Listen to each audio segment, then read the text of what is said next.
Essa manhã eu quero compartilhar com você algumas lições da parábola do samaritano. Nós vamos falar do samaritano, do bom samaritano hoje. Eu quero pedir que você abra a sua Bíblia em Lucas capítulo 10, versículo 25. Quero ler junto com você, Lucas capítulo 10, me acompanhe, por favor, versículo 25. Eis que certo homem, intérprete da lei, se levantou com o intuito de pôr Jesus à prova e disse-lhe: Mestre, que farei para herdar a vida eterna? Então Jesus lhe perguntou: que está escrito na lei? Como interpretas? A isto ele respondeu: Amarás o Senhor teu Deus de todo o teu coração, de toda a tua alma, de todas as tuas forças e de todo o teu entendimento, e amarás o teu próximo como a ti mesmo. Então Jesus lhe disse: Respondeste corretamente, faze isto e viverás. Ele, porém, querendo justificar-se, perguntou a Jesus: Quem é o meu próximo?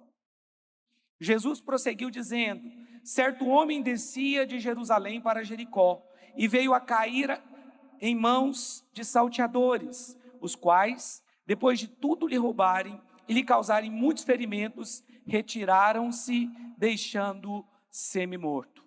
Casualmente descia um sacerdote por aquele mesmo caminho e, vendo-o, passou de largo. Semelhantemente, o levita descia por aquele lugar e, vendo, também passou de largo. Certo samaritano, que seguia o seu caminho, passou-lhe perto e, vendo-o, compadeceu-se dele.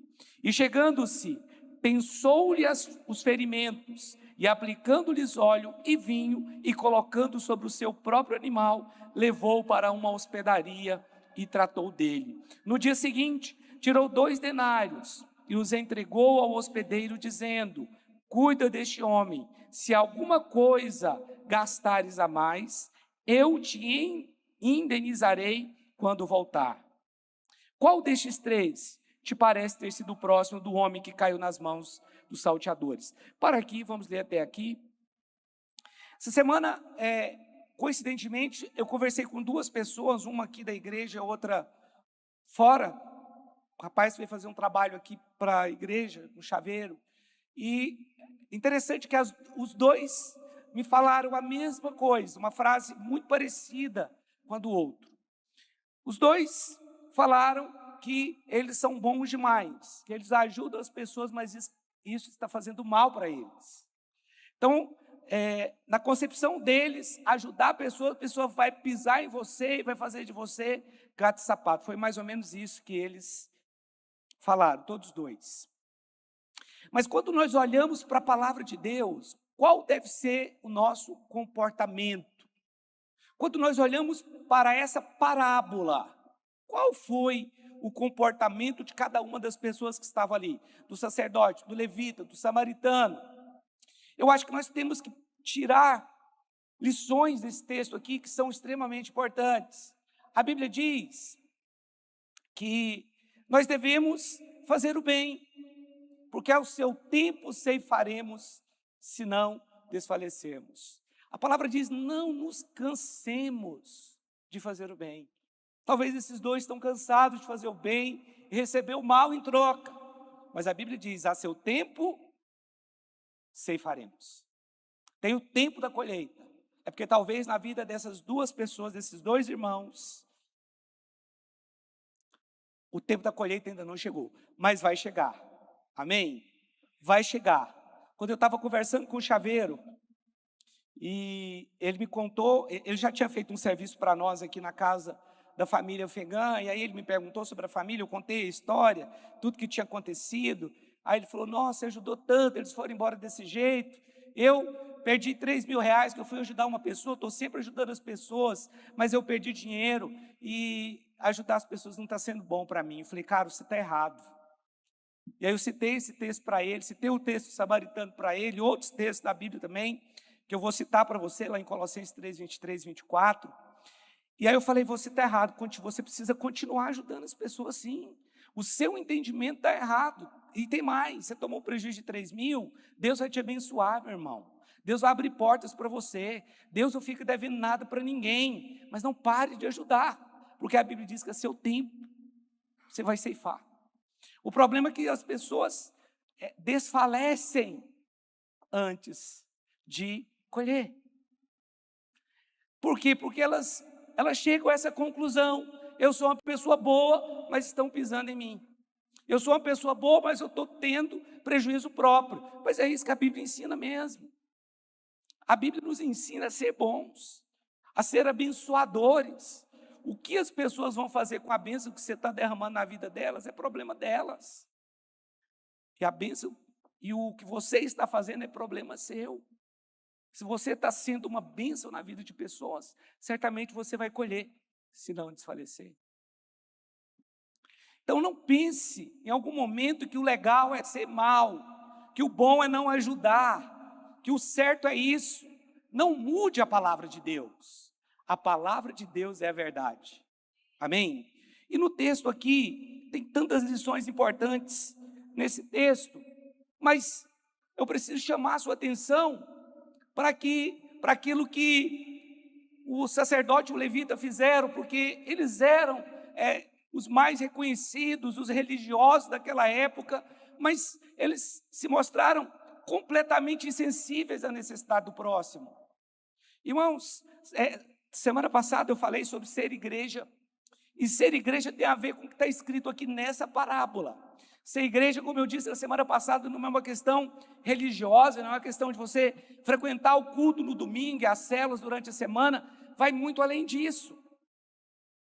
E o texto deixa isso muito claro. Sabe de uma coisa? A indiferença, ela vai na contramão da pregação do Evangelho. Se realmente nós queremos ser frutíferos, porque fomos chamados para isso, como ministrei na semana passada, nós não podemos ser indiferentes ao sofrimento das pessoas. Talvez ao longo da caminhada você tome um prejuízo de 3 mil, como aquele cara. Talvez você tratou bem a pessoa, mas ela te tratou mal, ela te pagou com mal. E pode ser que você tenha se ferido por causa disso, e você construiu uma armadura contra as pessoas. E aí você não quer mais amar as pessoas, você não quer mais cuidar das pessoas, porque um ou outro foi desleal com você. Mas a palavra diz: não nos cansemos de fazer o bem. Repita comigo: e não nos cansemos de fazer o bem, porque ao seu tempo ceifaremos, se não desfalecermos. Então, meu irmão, não desfaleça. Espere o tempo de Deus na sua vida. Quando você planta uma semente, ela tem um tempo para frutificar, para crescer, para dar uma resposta, para o grão estar cheio na espiga. Como diz o texto lá de Marcos, capítulo 4. Espere, não se canse de fazer o bem. É você com Deus. A resposta das pessoas não importa para nós. Mas o verdadeiro evangelho, ele não é indiferente à necessidade do próximo. Amém? O verdadeiro evangelho se preocupa. O verdadeiro evangelho é abençoador, mas jamais indiferente.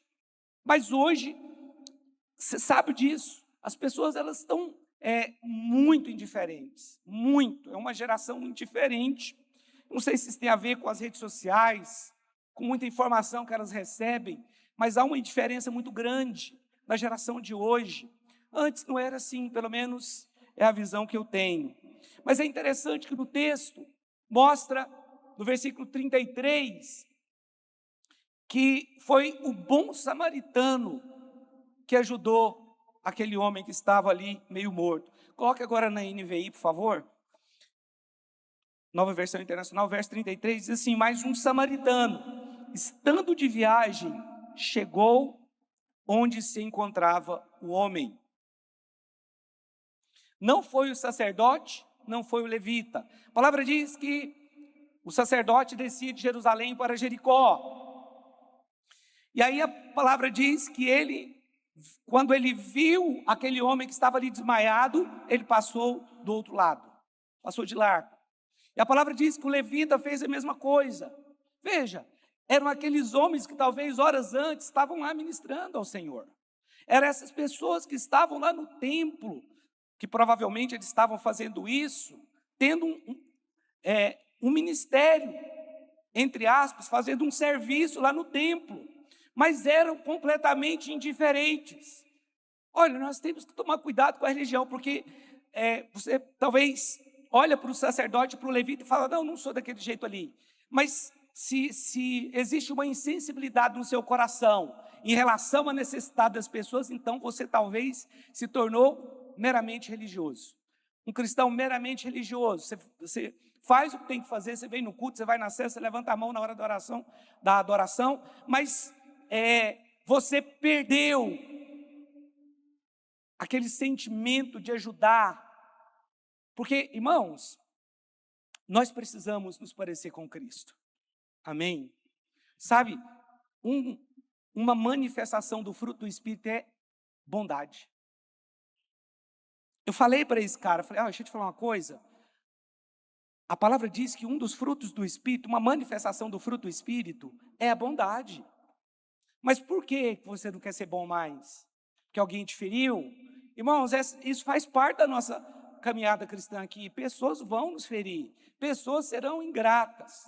Mas, Colossenses capítulo 3, versículo 23 e 24, e tudo o que fizerdes, fazei-o de todo o coração, não aos homens, mas a Deus, para que receba a recompensa do Senhor. É ao Senhor que vocês estão servindo. Então a palavra diz que quando você fizer algo, espere a recompensa, mas de Deus, não da pessoa. Amém?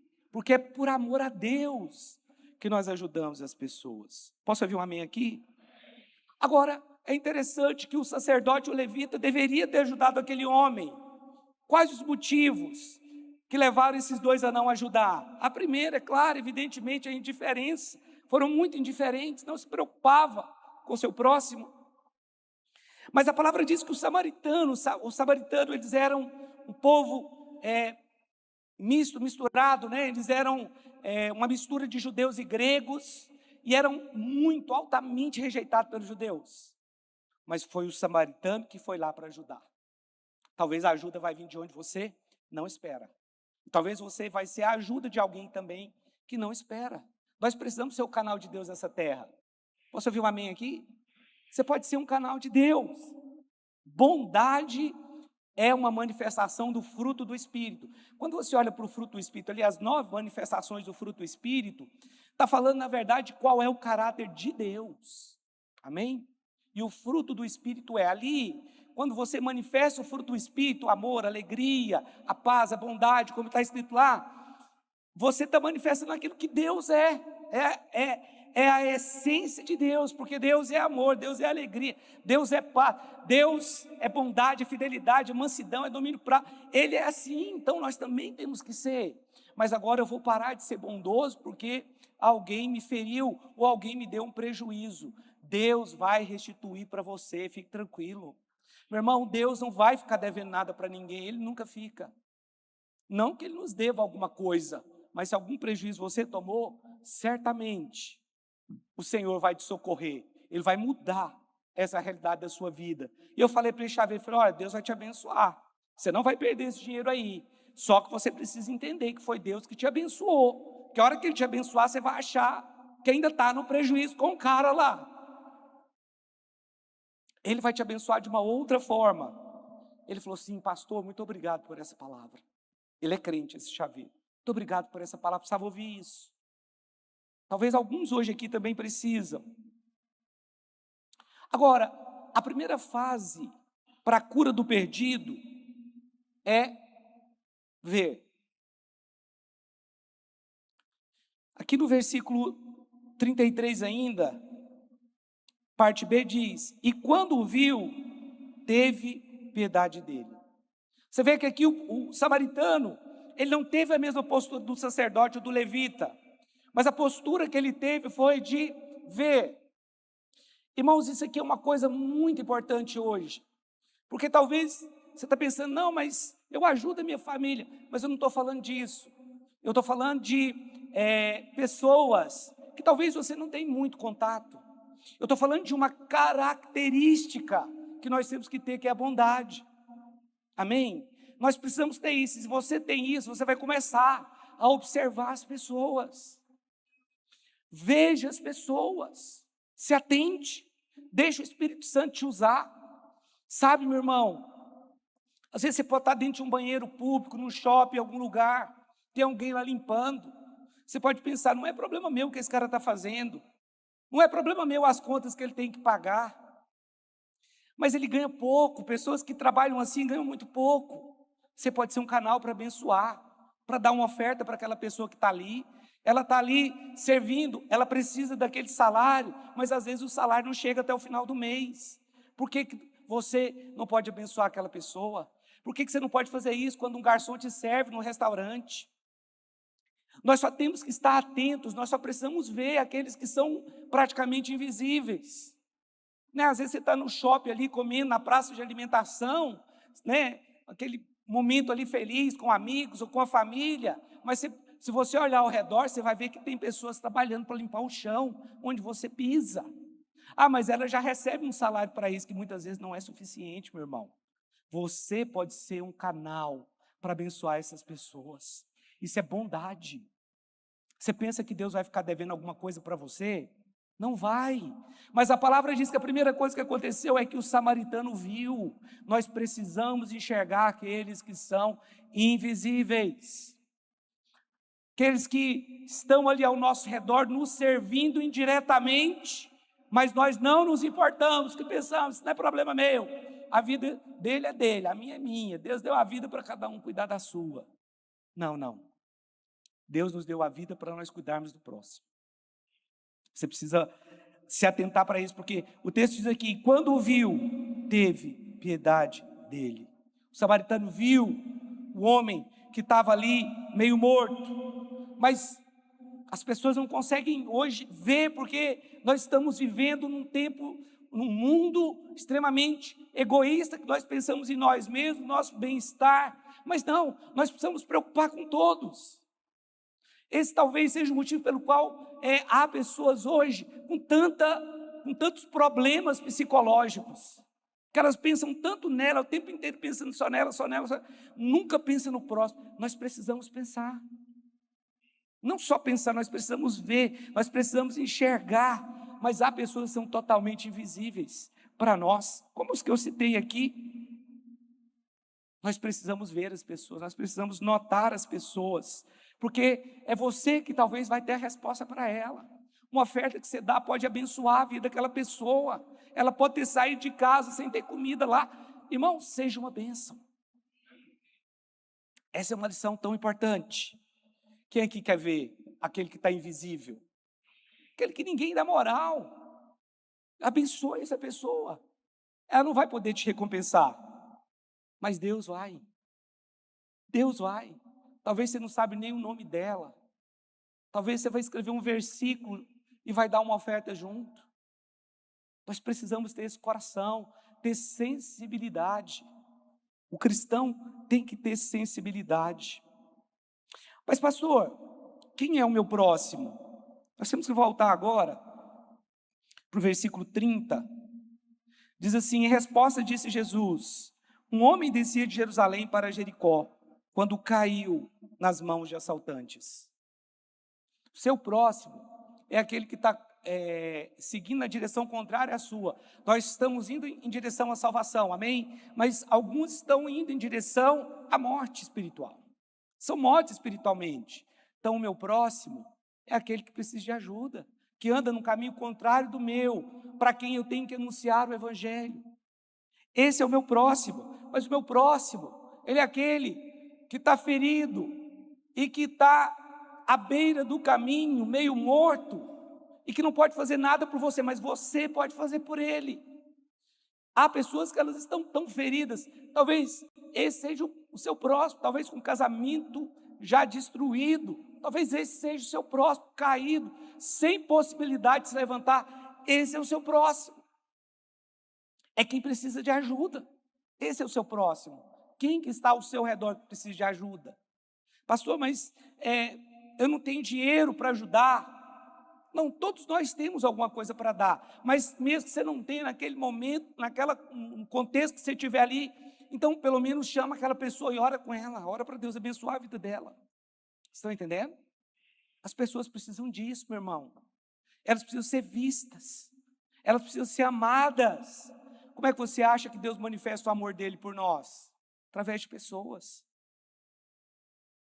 Através de pessoas que vêm até nós. É assim que Deus manifesta o seu amor. Então, você pode ser esse canal.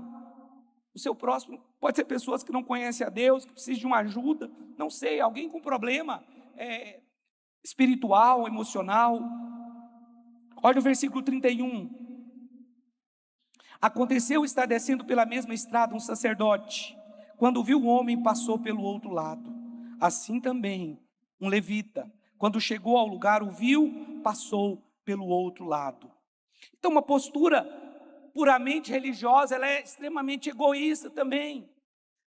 Se você é um religioso apenas, a única coisa que você vai se importar é com você, com o seu bem-estar, com a da sua família. Por quê? Porque você não quer perder tempo com aquilo. Ah, não, eu estava lá adorando a Deus, vou perder tempo com esse cara aqui. O que eu tenho a ver com ele? Cada um cuida dos seus problemas. Mas foi assim que o sacerdote pensou. Foi assim que o levita pensou. Qual que é o problema de termos uma postura religiosa? É a avareza. Porque você não quer gastar nada com quem precisa. Mas o nosso dinheiro é para isso. O nosso dinheiro tem um propósito. Ajudar as pessoas mesmo. Ajudar essas pessoas que precisam. Mas essa postura religiosa do sacerdote e do levita foi uma atitude não somente egoísta, mas também avarenta. E mais, indiferente completamente. Nós somos crentes, nós não podemos ter indiferença às pessoas. Nós não temos que estar aqui para ganhar almas só por ganhar almas, não. Nós precisamos ser usados por Deus para isso, para ter realmente um fruto que vai permanecer. Nós precisamos cuidar das pessoas. Olha o versículo 33. Mas um samaritano, estando de viagem, chegou onde se encontrava o homem, e quando o viu, teve piedade dele. A segunda fase na cura de um perdido é você se aproximar. O texto diz que o bom samaritano aproximou. Ele não somente viu, mas ele se aproximou daquele homem. Ele chegou perto. Como que nós vamos saber a necessidade das pessoas se a gente não chegar perto? Primeiro, como nós vamos saber a necessidade das pessoas se a gente não notar as pessoas? E como nós vamos saber que necessidade ela tem se você não se aproximar? Uma vez que a pessoa foi notada, foi vista, agora é momento de você colocar em ação aquilo que nós aprendemos na palavra de Deus. Nós precisamos colocar nossa fé em ação na ajuda dessas pessoas. Porque talvez alguns ainda conseguem ver o problema, mas eles não têm uma atitude correspondente. Ele até vê que há uma necessidade, ele até vê que há um problema, mas ele não se aproxima para ajudar. Então não é só ver, começa no ver, porque tem uns que nem vê. Tem pessoas que são invisíveis. Mas alguns veem e não têm uma ação à altura, nós temos que ter. A palavra diz que o samaritano aproximou-se, chegou perto. Nós precisamos nos apresentar diante das situações adversas. Sabe por quê, meus queridos irmãos? Nós temos a resposta. Nós temos a resposta. Nós temos as boas novas, nós temos o evangelho, nós temos poder na oração. A palavra diz que o levita e o sacerdote passaram de lado, porém, a palavra diz que o bom samaritano teve compaixão, piedade. Essa palavra no original aqui é ser movido pelas entranhas. Foi algo de dentro para fora que moveu aquele homem. Ele viu, ele aproximou e ele foi movido por essa compaixão. Algo tocou nele, eu preciso ajudar esse homem aí. O sacerdote não se importou, o levita não se importou, mas aquele homem teve compaixão. Pastor, eu não tenho tido compaixão pelas pessoas. Meu irmão, isso é insensibilidade. Você precisa orar. O problema das pessoas não é problema delas, não. É nosso. Nós precisamos ajudá-las. Você precisa ajudar.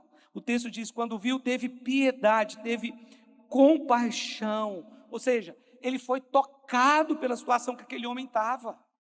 Ele se aproximou, mas ele teve compaixão. Se você não tiver compaixão das pessoas, a única coisa que vai importar para você é você ser salvo, ser próximo, você e sua casa, e sua família, e você talvez não vai se importar com as pessoas.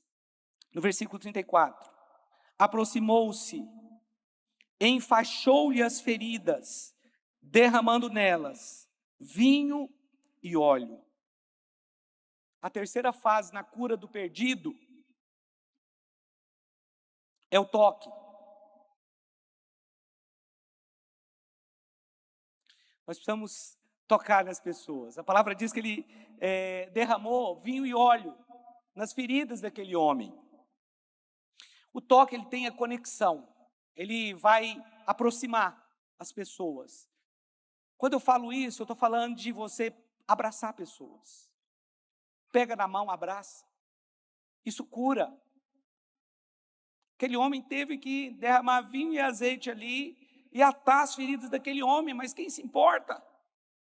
Por que eu tenho que abraçar alguém? Peça para você orar por aquela pessoa. Olha, eu quero orar para Deus abençoar a sua vida, tem uma palavra de Deus para você. Quero abençoar a sua vida através de uma oração aqui, você aceita? Nós precisamos ter esse comportamento, ter essa compaixão. Então, aqui está dizendo que aquele homem derramou vinho e azeite, colocou sobre o seu próprio animal. A primeira pergunta aqui é, será que nós temos os recursos necessários para cuidar do próximo? Se temos, a segunda pergunta é, nós estamos dispostos a compartilhar? Porque tem algo aqui que é fundamental na parábola. Para ser uma bênção, para ter um ministério frutífero, você precisa ter vinho e óleo. Esses dois ingredientes, eles são fundamentais para a nossa vida espiritual. Por quê? Porque um ministério com peso, ele não prospera. Ah, está pesado demais, está difícil demais, está isso demais. Não vai prosperar. Não vai prosperar. O ministério tem que ser com alegria. O vinho é alegria. Você vai passar raiva? Vai. Você tem um ministério, você lida com pessoas, você vai passar raiva? Vai. Você vai sofrer críticas? Vai. Mas você tem que ter alegria. Tem que ser com alegria. Quando você dá uma oferta para alguém, com alegria. Você é um líder de célula, que não seja pesado para você. Que seja o melhor dia da semana, quando você se prepara para liderar a sua célula, para receber as pessoas da sua casa. O vinho fala de alegria. Isso é fundamental no ministério de pessoas que prosperam. Elas têm alegria naquilo que estão fazendo. Eu sei que há momentos de tensão, há momentos de dificuldade, mas eu estou falando de modo geral. Aquele bom samaritano, ele estava preparado. Ele tinha o vinho, ele tinha o óleo. Mas ele não somente tinha o vinho e o óleo, ele compartilhou, porque não é só ter, é compartilhar, é falar do amor de Deus. Se você tem sido uma pessoa bondosa, continue sendo. Ah, mas não estou recebendo nada, continue sendo, a seu tempo você vai ceifar. Ao seu tempo, no tempo de Deus, isso vai acontecer. Tem duas coisas que curam, meu irmão. Alegria e unção.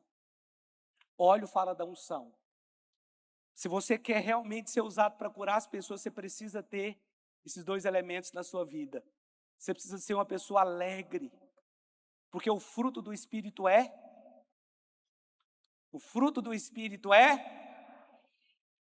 alegria. Alegria. Vinho fala de alegria, óleo fala da unção, da presença de Deus sobre nós. Isso aqui você não pode abrir mão. Eu sei que o mundo tem barulho, faz barulho, leva pessoas, leva multidões. Mas a unção ela não é gerada do barulho, nem na correria, nem em métodos humanos. A unção não se pode comprar.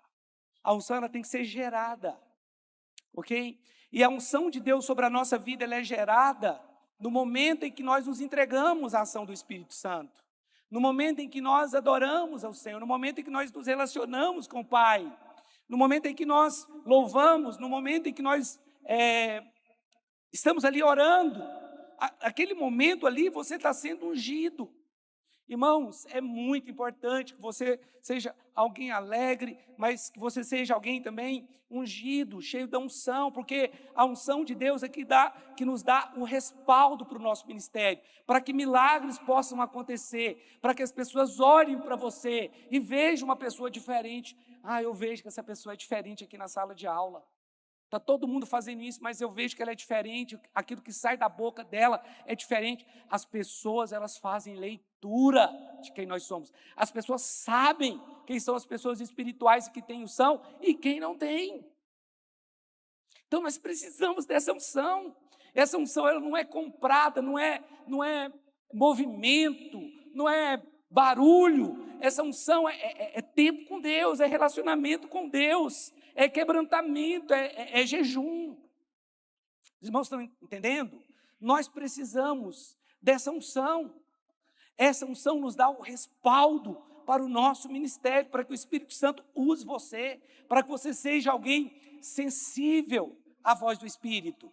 Irmãos, na igreja primitiva, Atos capítulo 6, a palavra diz que houve um problema na igreja, porque eles estavam distribuindo comida, mas as viúvas gregas não estavam recebendo comida, só as judias.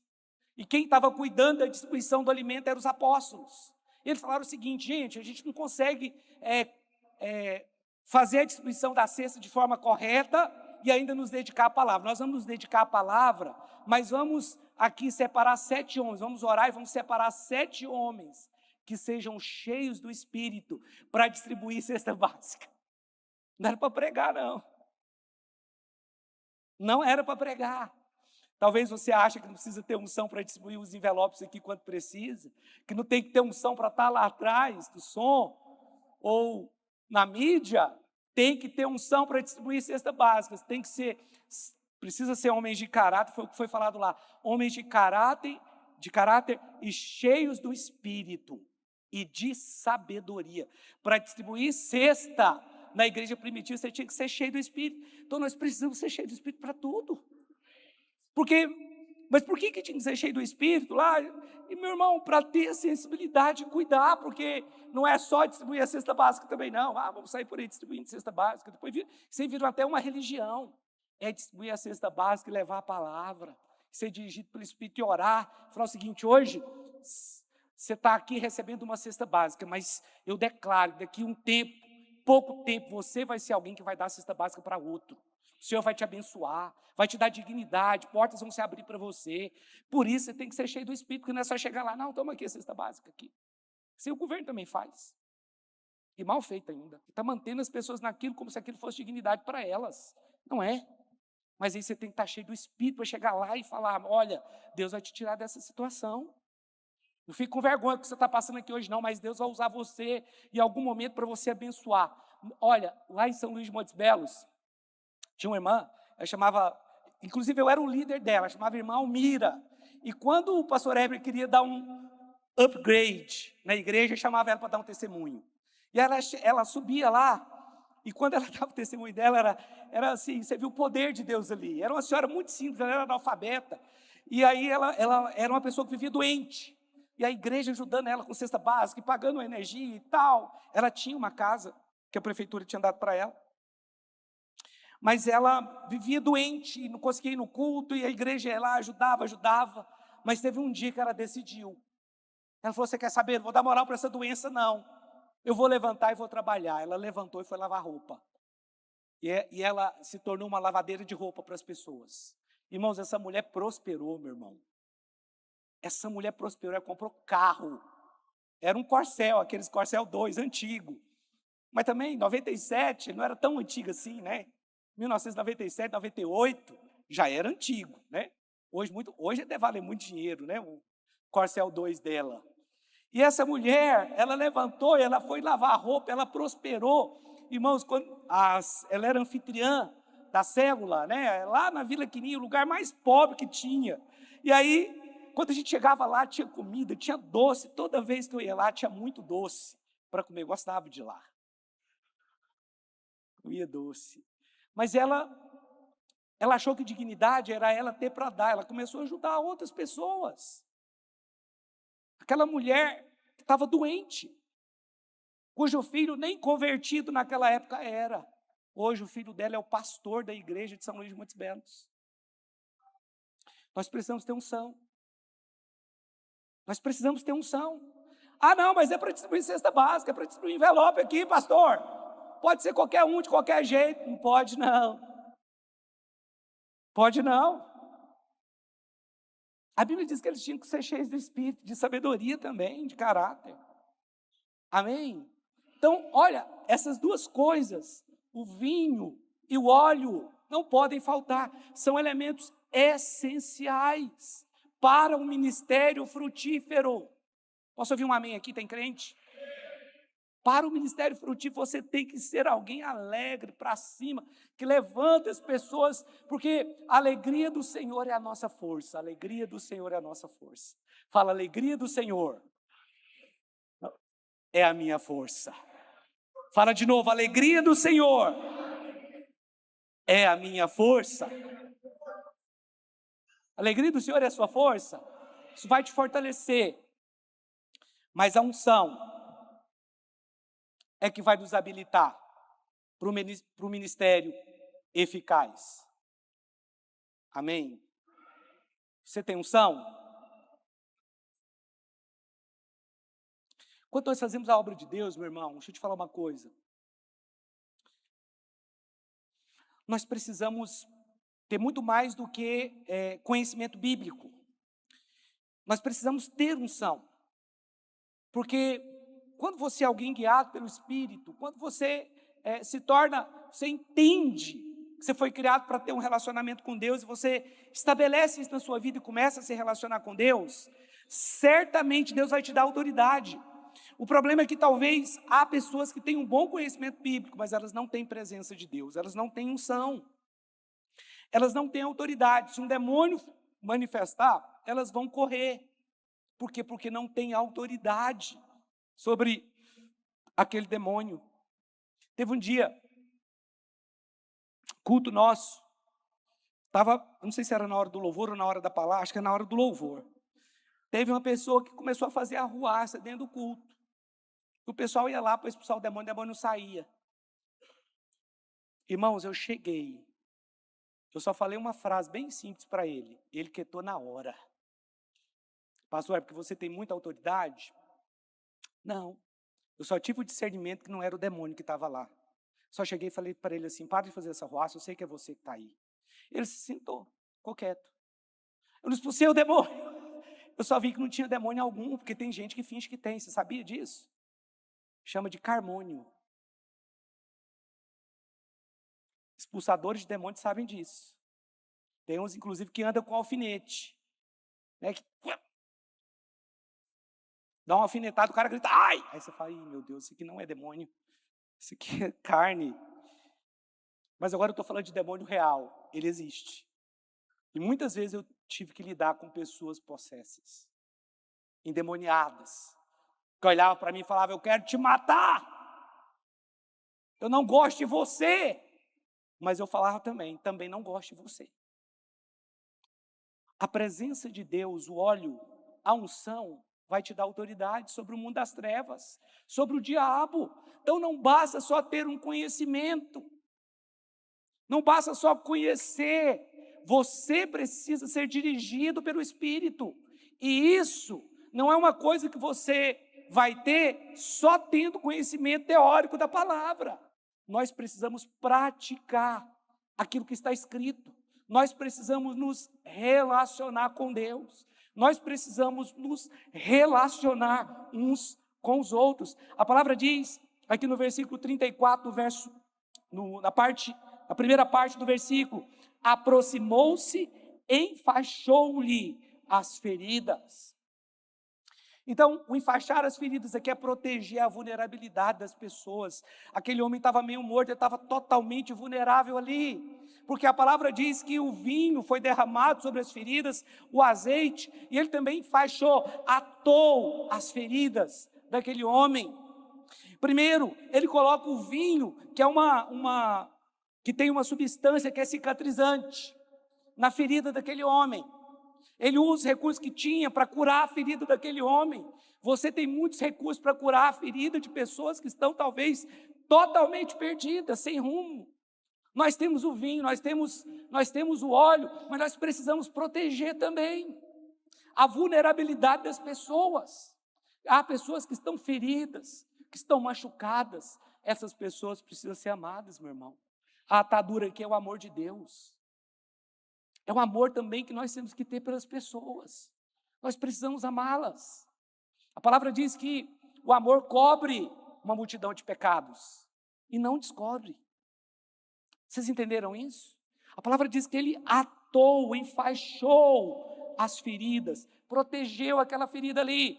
Eu sei que tratar com pessoas feridas é difícil, porque ela quer te ferir também. Muitas vezes é assim que acontece. Não é o caso da parábola, mas às vezes é difícil lidar com pessoas que são feridas, mas o Senhor nos ensina a fazer. Nós temos que fazer. Para você curar aquela ferida, você vai ter que jogar o vinho. Quando se lembra aqui do metiolate? Isso que é só os mais antigos, né? Irmãos de Deus, quando eu era criança eu era muito birrento. Quando eu machucava, muitas vezes eu machucava, né, aqueles arranhão, jogando bola, o joelho. Minha mãe ia passar o metiolate. Irmãos, eu gritava, nossa, eu fazia um escândalo, porque ele era à base de álcool. Então, quando você derrama o vinho, vai doer. Talvez vai doer naquela pessoa, mas é para o bem dela. Talvez você vai ter que cavucar, mexer naquela ferida, porque às vezes você tem que tirar a infecção, você tem que tirar aquela parte ali que está infeccionando. Você tem que limpar com óleo, você tem que limpar com vinho, porque o vinho tem essa substância, mas nós precisamos envolver aquele machucado ali com amor, enfaixar, atar as feridas das pessoas, protegê-las. As pessoas estão feridas, mas estão desprotegidas. Essa proteção é uma palavra de conforto, um abraço. Você vai dar uma oração que você vai fazer, mas nós temos que proteger esse machucado de possíveis infecções. Por isso que essa pessoa tem que ser trazida para perto, ela tem que ser amada, porque senão pode infeccionar aquele machucado, a situação dela pode piorar muito. Sabe de uma coisa? Se você conhece alguém que está numa situação assim, machucado, meio morto, ferido, você precisa ver essa pessoa, você precisa se aproximar dela, você precisa tocar nela, você precisa derramar o vinho, o azeite, você precisa atar as feridas, você tem que estabilizar aquela pessoa. A primeira coisa que tem que fazer, você estabiliza aquela pessoa, porque ela precisa ir para a hospedaria. A quarta fase da cura do perdido é o preço. Versículo 34, verso B. Colocando sobre o seu próprio animal, levou para uma hospedaria e tratou dele.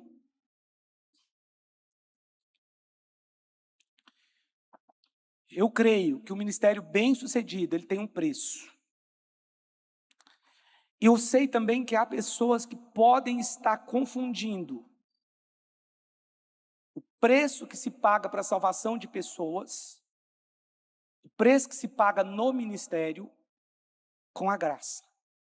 Porque alguns acreditam que a graça ela vai por si só fazer tudo sozinho. Não, a graça não vai fazer tudo sozinho.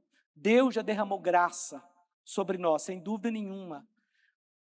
Ter um ministério com alegria é graça. Ter um ministério com unção é graça. Mas quem vê é você. Quem se aproxima é você.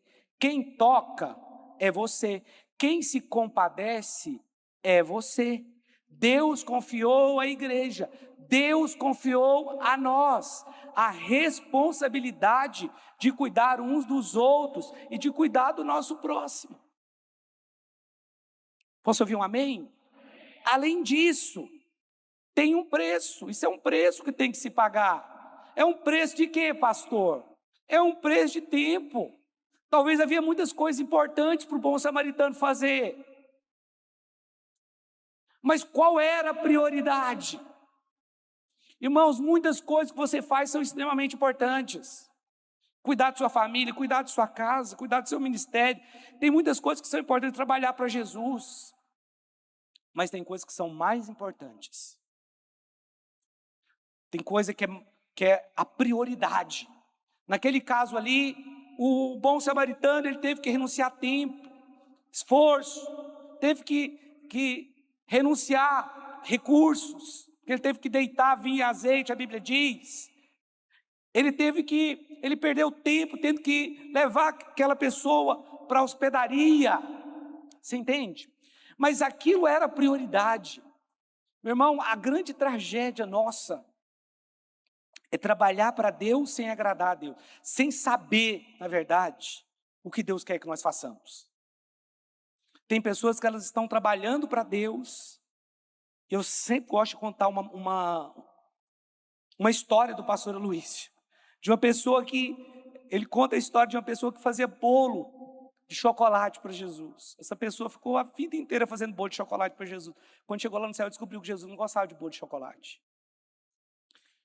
Você sabe que Marta estava nesse caminho também. Ela estava fazendo coisas para Jesus. Ela falou: Jesus, o senhor não se importa? Estou aqui trabalhando sozinha, minha irmã só quer ficar aos seus pés aí. Trabalhar para Jesus é de Deus, mas tem que ser fruto do relacionar.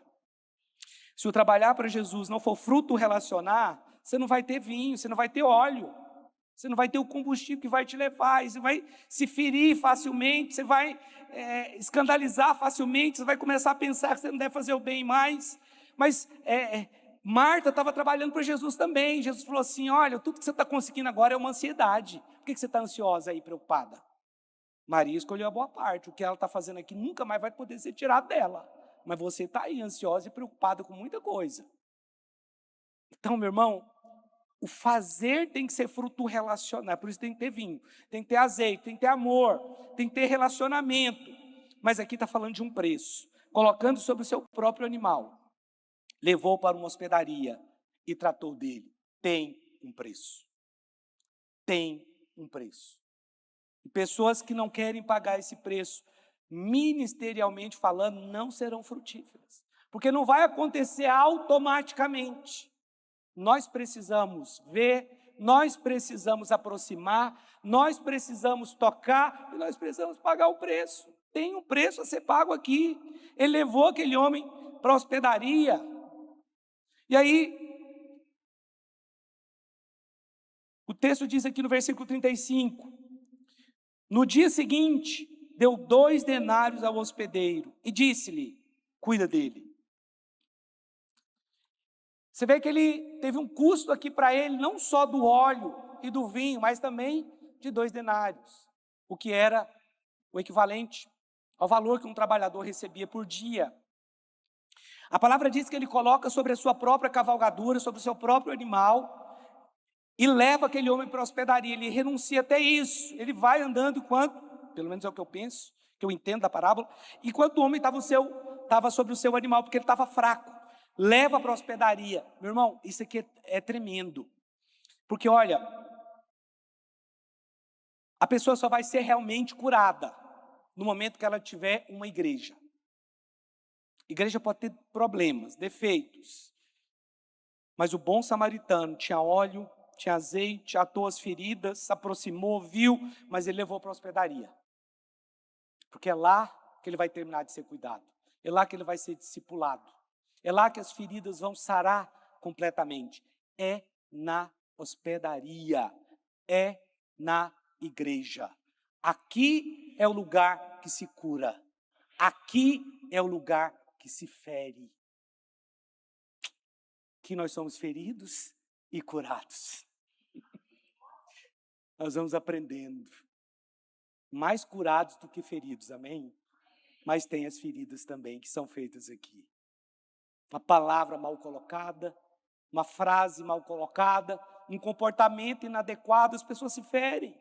Tendo uma palavra ministrada aqui no púlpito. Mas a verdade é que tem o preço. Os 2 denários. O que isso significa? Significa que nós temos os recursos que nós precisamos para cuidar do ferido. A palavra, o Espírito, os dons espirituais. Nós já temos autoridade sobre o diabo. A Bíblia diz que as portas do inferno não vão prevalecer contra a igreja, contra nós.